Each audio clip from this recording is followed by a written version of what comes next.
我直播算命，户外探险主播非要跟我 PK， 他们在黑漆漆的废弃工厂挑衅我。你要是输了的话，就给我们一人打赏一个热气球。PK 完毕，我愿赌服输，直接给他们打赏了4个热气球。对面主播狂喜，哈哈哈，你手抖了吧？我们只有3个人。我面无表情地看着他，没手抖，你背上不还背着一个吗？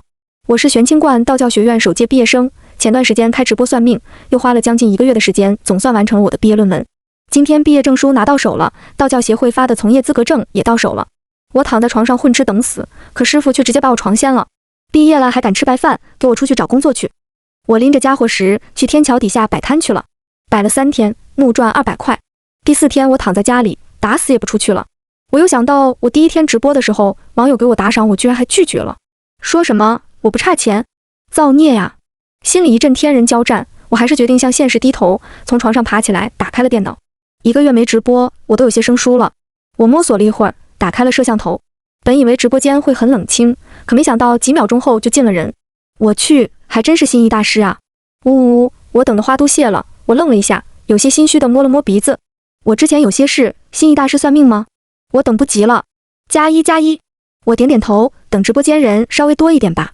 不过我得跟各位说一下，因为某些客观原因，我现在算命是要收费的。一卦，我翻了一下礼物栏，挑了个合适的，说道一卦一个热气球，大家量力而行。这个平台的热气球不算贵，但也不便宜，1000块一个，分到我这大概500块。我觉得我应该是值这个价的，可直播间的人却不这么认为。终于要收费了吗？我就知道你是个骗子，要割韭菜了，真下头。取关了，我还以为真是个大师呢。还有不少人为我说话，大师也要吃饭吧，白嫖党滚啊！心意大师有真本事，这个价格不算贵吧？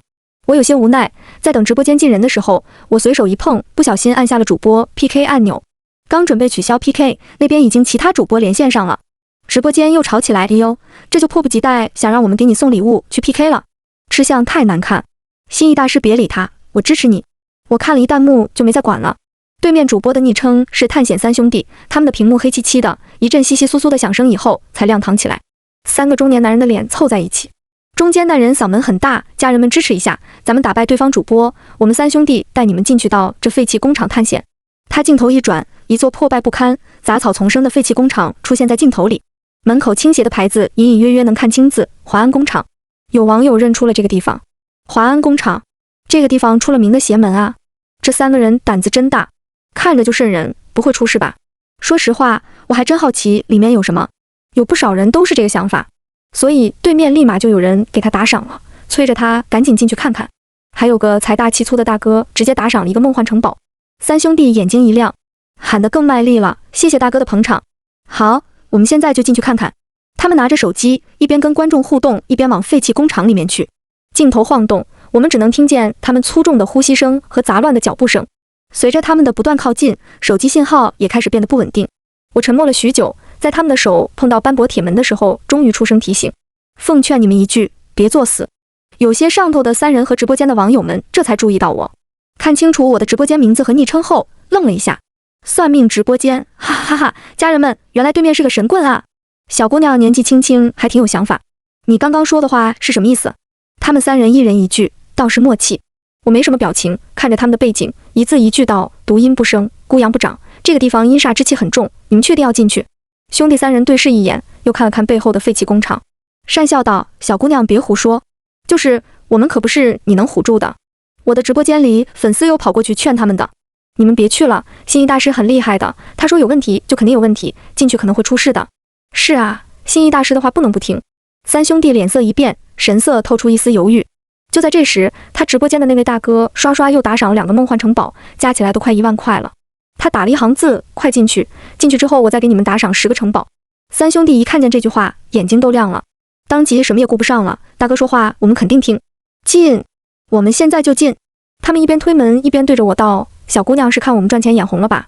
哥哥教你，你以后直播少穿一点，这样肯定会有人给你打赏的。哈哈哈！我面无表情地看着他们，真是找死。袁大老板打赏了5x 梦幻城堡，绚丽的特效直接把我炸懵了。然后我就看到了那位袁大老板的弹幕，干他！心意大师别担心，我帮你打他们。我看着他的昵称，大概猜到他是谁了。之前我帮他处理过一些事，他会出现在直播间，我还挺意外。对面一看票数被反超，当即就急了，又是扯着嗓子在直播间拉票，又是加快了进入废弃工厂的速度。他们推开厚重的铁门，直接进入到了院子里。其中一人出了个馊主意，那位心仪大师，不如我们打个赌吧。我抬了抬下巴，赌什么？他笑道，这场 PK 要是你输了，你过来给我们兄弟3人一人打赏一个热气球，我们要是输了，就过去给你打赏一个城堡，怎么样？他倒是精得很，不管怎么样，他也不吃亏。我点点头，行啊。一听我答应了，他们拉票拉得更凶了，还往那个废弃工厂里面走，企图刺激直播间的观众们上票。袁大老板一听这话，啪啪打字，心意大师别着急，我来给你上票。我抬手给他禁了言，然后给他发了条私信，不用上票。对面的票数飞快上涨，我怀疑那位土豪大哥估计又打赏了不少。PK 倒计时就快要结束，三兄弟兴奋极了，一边听着大哥的话进入了废弃工厂内部，一边转换摄像头让观众看清楚里面的构造。摇晃的摄像头里，工厂里空荡荡的，桌子仪器东倒西歪，到处都是。褪色的帘子被晚风一吹就荡来荡去。摄像头左移，面前突然晃过来一个黑影，直播间的观众都被吓了一跳。三兄弟其中一人笑嘻嘻把那东西拨开，家人们别害怕，这只是一条麻绳。他有些困惑的自言自语，真奇怪，这里怎么挂着这么多条绳子？直播间的网友们有些开始害怕了。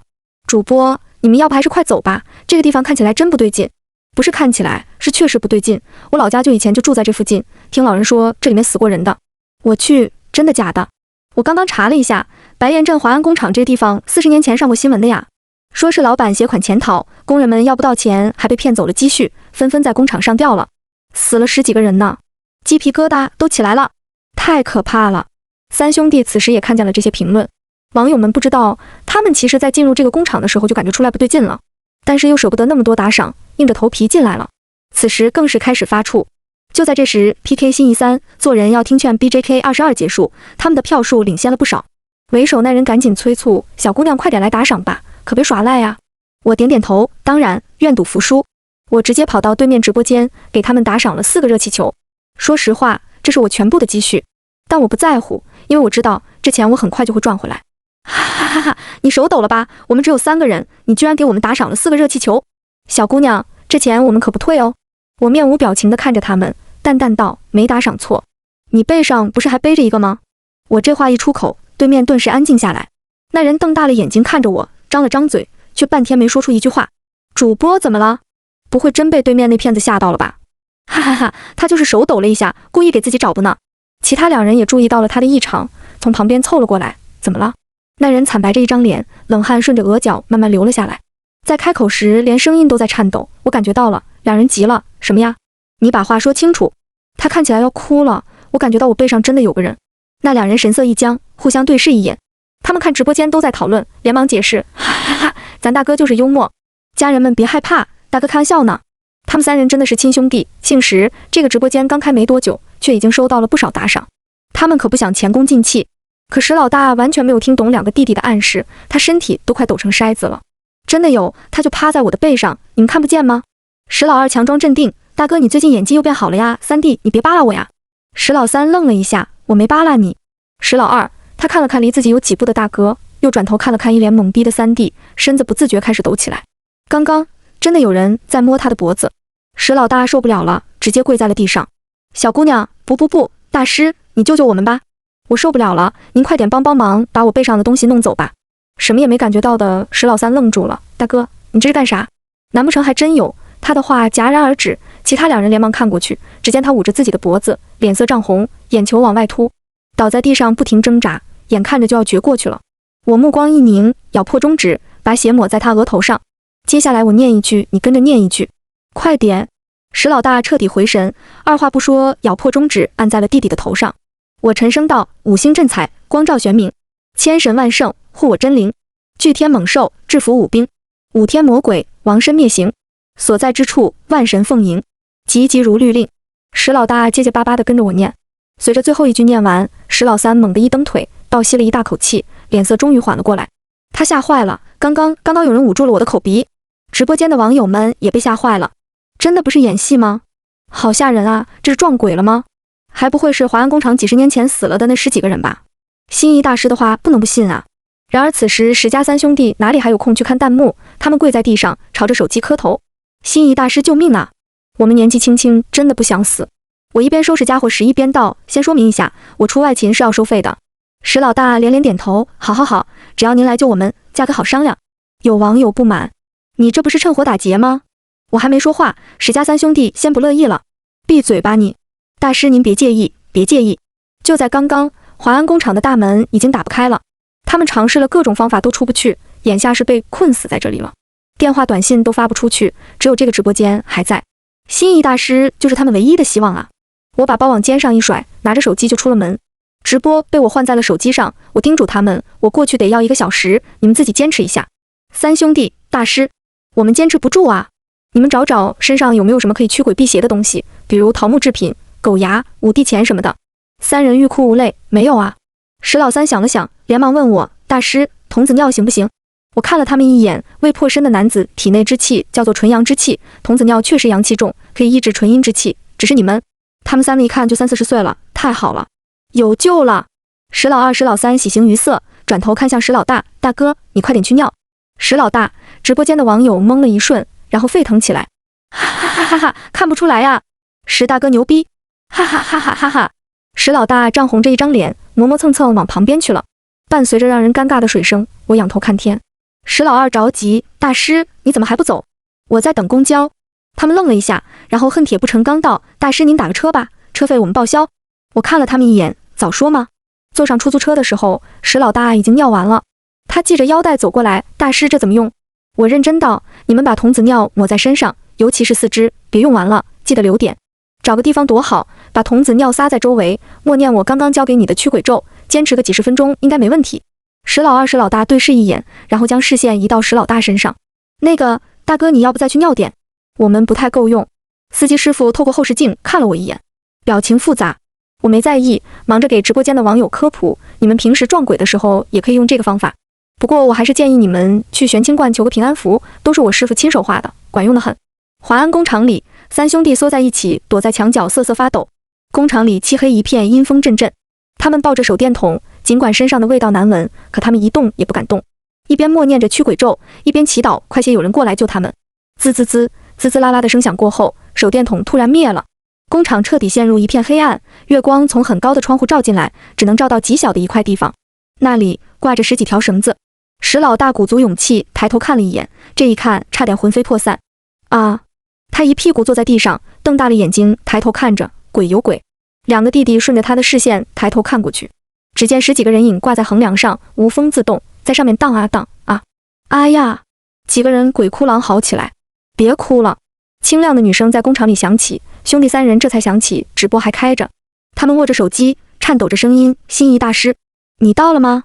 没到。此时的我还在赶去的路上。出租车师傅说这边邪门，不肯往这边开了，我只好步行走过来。我安抚他们，他们一直挂在那，只是你们没发现而已。现在阳气流失，自然能看见了。别耗了，你们越害怕，阳气流失的越快。3人齐齐闭嘴，强忍着不让自己哭出声。兄弟3人越来越冷，冷得像是被扔进了冰窖。石老大看着头顶的横梁，小心翼翼道：你们看看，是不是少了一个？石老二和石老三闻言，浑身一震，抬头看去，1、2、3、4、13，确实少了一个。还有一个去哪了？月光不知不觉洒了进来，石老三看着地上他们的影子，整个人开始剧烈颤抖起来。石老二撞了他一下，你别抖了。石老三指着地，嘴唇颤抖，说不出话来。其余2人定睛一看，那地上骤然出现了4个影子。啊！几人尖叫着爬起来就跑，腿踏出那个撒了童子尿的范围后，周围阴风乍起，几簇头发似的黑线从阴影处爬出来，迅速攀上了他们的脚。3人狠狠摔在地上，黑线拖着他们不停后退，最后一扬，将他们吊在了横梁上。黑线缠上了他们的脖子，空气被急速掠夺。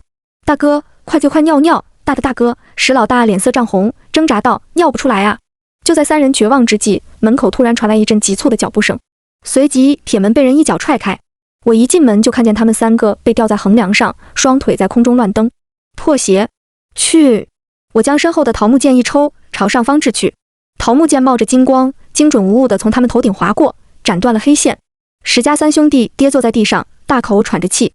我走到他们面前，弯腰看了看，再迟一点，你们阳气都要泄完了。石老大最先回过神，他跌跌撞撞爬起来，一脸激动：大师，您可算来啦！我用桃木剑抵住他的肩膀，打住，别再靠近我了，不然我会杀人。他们身上的味道实在是一言难尽。说话间，原先断掉的黑线再次聚拢成形，它们涌动着慢慢拔高，最后成了人形。三兄弟惊恐地躲在我背后。大师，这是啥呀？我神色微凝，沉声道：这是鬼煞。鬼煞又称地煞，不怕阳光，可以凝聚成实体，需要活人的精血阳气为食。这种有了实体，会主动攻击人的鬼物，非常棘手。好在这只鬼煞应该刚刚成型不久。我看了虚弱的三人组一眼，他们的阳气怕是促进鬼煞成型的最后养料。我从包里掏出驱鬼符，给他们一人塞了一个。找个地方躲好，别来碍事。他们求之不得，攥紧了驱鬼符就赶紧跑开了。鬼煞我以前也降过，可10几个冤魂形成的鬼煞我确实是没见过。我手持桃木剑，抹上一点指尖血，低喝天地玄宗，万气本根。桃木剑从上到下开始泛起金光，我一脚踩在旁边的桌子上，朝着鬼煞横劈过去。鬼煞怒吼一声，手掌一翻，直直朝我拍了下来。桃木剑刺透了他的手掌，冒出缕缕黑烟，可我也被他的手掌掀翻了出去。我拽住挂在横梁上的绳子，勉强稳住身形。暗叹这鬼煞不好灭呀！我思索了一会儿后，拿起了挂在胸前的手机，直播间突然出现我的一张大脸，把网友们吓一跳。我看得正起劲，心意大师，你别吓我！呜呜，妈妈，我看到活的鬼了。前面的你要不要看看自己在说什么？心意大师，你虽然长得很好看，可你不能这么吓我呀！我讪笑一声，抱歉，我先退个直播哈，你们看对面主播的就行。说完后，我直接退出了直播间，给我师傅打了个电话。而鬼煞的手掌在这段时间里已经复原了，他被我激怒，气势暴涨。我一边躲避着他的攻击，一边跟师傅通话。师傅，10几条冤魂形成的鬼煞怎么灭？师傅猛地咳嗽了几声，啥？鬼煞？你说多少条？我重复，10几条。师傅沉默了一会儿，你从哪招惹的这玩意儿？我一闪身，躲过鬼煞又一次攻击。您快说吧，我要招架不住了。师傅沉声道，攻击他的命门穴，把冤魂一条条逼出来，逐一击破。懂了。我挂断电话，鬼煞的手掌也近在眼前。这次我没再躲了，直接迎了上去，擦着他的手掌躲了过去，然后一挽桃木剑刺向了他的命门处。金光一闪，鬼煞凄厉的惨叫一声，一缕黑烟从他嘴里钻了出来。我眼睛一亮，当即掏出黄符，万邪尽灭，给我去！黄符追上黑烟，猛然蹿起火光，黑烟在火光中寂灭。与此同时，鬼煞的身形肉眼可见的小了点，果然有用。我勾了勾唇角，接下来你可就别想跑了。我拿着桃木剑在废旧厂房上下翻飞，法器频出，鬼煞的惨叫声不断。第2个、第3个、第4个、第14个，打到最后，鬼煞的身形已经与常人无异。他终于意识到了危险，不再攻击我，拔腿就想往外跑。往哪跑？我伸手一抓，手指直接穿透了他的身体，抓住了他的命门。在石家三兄弟惊恐的目光中，我五指一合，鬼煞身形不停扭动挣扎，缕缕黑烟飘散，他的身形越来越淡，最后伴随着一声惨叫，完全消失不见。废弃工厂一片寂静，我深吸了一口气，拍了拍手，完活，收工。我收拾完东西，把包往肩上一甩，直接就往外走。石家三兄弟回过神来，连忙跟了上来。大师，邪祟被除了？我点点头，除了。三人一听，瞬间松了一口气。石老大把手机举了起来，家人们，咱们心意大师就是厉害，这么邪门的东西都给搞定了。大家伙儿要不要送波礼物支持一下？说实话，我真没见过脸皮这么厚的人。我把手机掏出来，恢复直播，大家冷静点哈，别上头。我这边直播一打开，一大波网友涌了进来，礼物特效不要钱似的冒了出来。心仪大师牛逼！卧槽！我第一次看捉鬼，太刺激了。心仪大师配享太妙，2个字，牛逼！石家三兄弟眼睛都看直了。这得多少钱啊？他们是开车来的，他们把我送回到了离家最近的路口。我把手机往前一递，外勤费、打车费、3张黄符费、法器破损费，一共是13000，微信还是支付宝？石家三兄弟互相对视一眼，讪笑道：大师啊，您看您因为这场直播都收到那么多礼物了，加起来都好几万了，我们还什么都没捞到呢。是啊，大师，要不便宜点，3000吧。好家伙，我还是第一次遇到反向抹零的。他们自说自话，眼看着就要扫码付款。我冷冷地看着他们，3000也行。三兄弟扬起了嘴角，但我的下句话直接让他们笑容凝固。我指着石老大的后背，那你背后这只我可就不帮你驱了，你背着回家吧。石老大吓得脸色煞白，见我转头要走，他顾不上别的，直接下车追我。心仪大师，救命啊！13000就13000，大师别走。我轻吃，早这样不就好了。他把钱一分不少的给我转了过来。我收起手机，行了，回去吧。石老大强挤出笑容，那我背上的东西，我头也不回，只摆了摆手，睡一觉就好了。三兄弟的小声嘀咕声传了过来，我感觉我被忽悠了。我也感觉，别感觉了，自信点，我们就是被忽悠了。回到家，我重新打开电脑，弹幕上还在讨论着刚刚点废弃工厂。我看了时间，已经快到晚上10点了，可网友们依旧热情高涨。心仪大师，算命算命，一个热气球是吗？我来了。我连忙道，等一下，你们都送我哪里算得过来？这样吧，我还是跟以前一样发个红包，抢到红包的给我送一个热气球就行。今天有些晚了，咱们就再算一个。又要拼手速，我去路由器旁边蹲着去。现在质疑我的弹幕少了很多，我设置了一个红包，然后就直接发了出去。发出去的瞬间秒没，抢到红包的网友昵称是胖头鱼，他毫不犹豫地跟我连线上，然后打开了摄像头。他面容憔悴，头发半扎在身后，看起来不是特别年轻。我问他，你想算什么？他一听我的话，眼泪就掉下来了，竟直接从椅子上站起来，跪在了地上。大师，求您救救我儿子吧，他撞邪了。眼看着我这个算命直播间就要变成捉鬼驱邪直播间，我有些无奈。我问他，你儿子怎么了？他擦了擦眼睛，还没开口，就听见他背后的木门传来一阵尖锐刺耳的挠门声。网友们也在讨论，小姐姐家里是养了猫狗吗？我家猫主子就喜欢这么挠门。胖头鱼神情复杂，他慢慢从地上站了起来，走到门前，犹豫了几秒后，他伸手打开了门。喵呜！怪异的猫叫从门口响起，一道瘦小的身影窜进屋里。只见一个7、8岁的小男孩四脚着地，跳到了胖头鱼身边，用脑袋蹭着他的腿，那神态动作活生生就像一只猫。弹幕都在笑，这就是你儿子啊！哈哈哈，他应该不是撞邪，只是单纯喜欢玩。是啊，小孩子都喜欢模仿的。问题是，你们不觉得他模仿的太像了点吗？说明他有表演天赋。胖头鱼没看到弹幕，他低着头看着儿子，神色哀伤。小男孩在他腿边蹭了蹭，然后又在屋子里绕了一圈，最后一蹬后腿，直接跃出了房间。2分钟后，他又回来了，嘴里叼着一条鱼。直播间里，大家都傻眼了。这鱼是生的吧？卧槽卧槽，他开始吃了。只见对面的直播屏幕里，小男孩埋头吃着生鱼，血水从他嘴角滴落下来。他一点没觉得腥，仿佛在吃什么美味佳肴，吃得开心了，还发出几声艳足的猫叫。胖头鱼再也受不了了，直接扑到了镜头前。大师，您都看到了，这不是撞邪是什么？昨天他还趁我不注意爬到楼顶上，差点就摔下来了。心仪大师，您救救他吧。我看着屏幕角落里正在埋头吃鱼的男孩，眉头微皱。你把他的生辰八字发给我。胖头鱼一听，连忙打开私信框，把生辰八字发了过来。我看着他的生辰八字，掐指一算，几秒后，我抬头看着胖头鱼，你儿子什么时候开始不对劲的？胖头鱼脱口而出，3天前。我记得很清楚，那天他在外面玩，晚上浑身湿漉漉的回家，第2天就开始变得不对劲。我本来以为他是生病了，还带他去看了医生，可医生也检查不出来他身体有什么毛病。大师，他到底怎么了？我冷冷地看着他，我只能说，你儿子变成这样，是他咎由自取。胖头鱼震惊地看着我，弹幕也炸了。心仪大师，这是什么意思？我还以为主播有真本事，没想到是个落井下石的人。人家小孩都变成这样了，主播还在这说风凉话，不合适吧？心仪大师说的话，我觉得应该不会错。观望一下，胖头鱼却疯了般质问我，你胡说什么？我看向他的背后，小男孩已经把一条生鱼吃得差不多了，此时正抬头看过来，眼睛泛着绿光，嘴角还留有鱼肉残渣。他面对着镜头微微一笑，模样瘆人。我问胖头鱼，你儿子3天前因为什么浑身湿透？他愣了一下，强装镇定，他被小伙伴推进了水里。你说谎？我直接否定了他。胖头鱼惊疑不定地看着我，你凭什么这么说？凭我能算出来你儿子他到底干了什么。我盯着他的眼睛，他浑身湿透是因为他把流浪猫扔进了池塘，为了防止它们爬上来，他在岸边死死按住了它们的脑袋。一下午他溺死了4条猫。胖头鱼浑身一震，你胡说。我有没有胡说你自己心里清楚。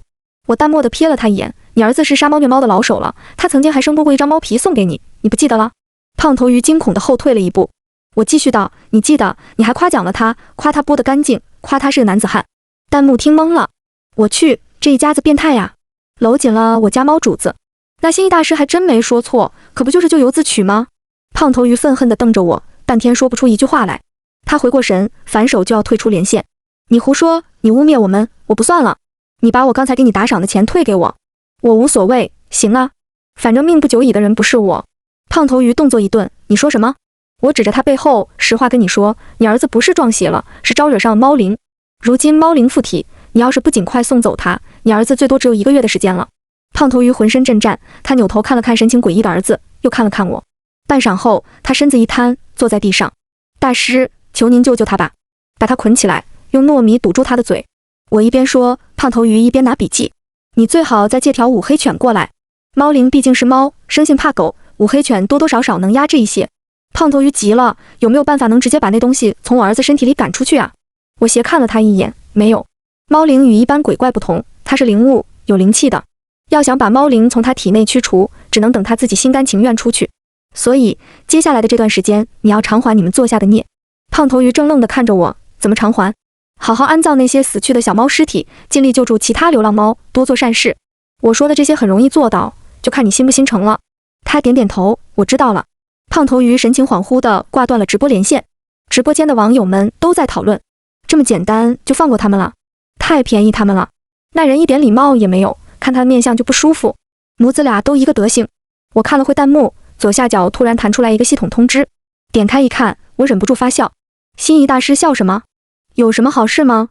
我摇了摇头，解释道，刚刚那位胖头鱼女士向直播平台申请了退回打赏，还举报我的直播间在搞传销。我去，哪有这样的人？气死我了，他真贱啊！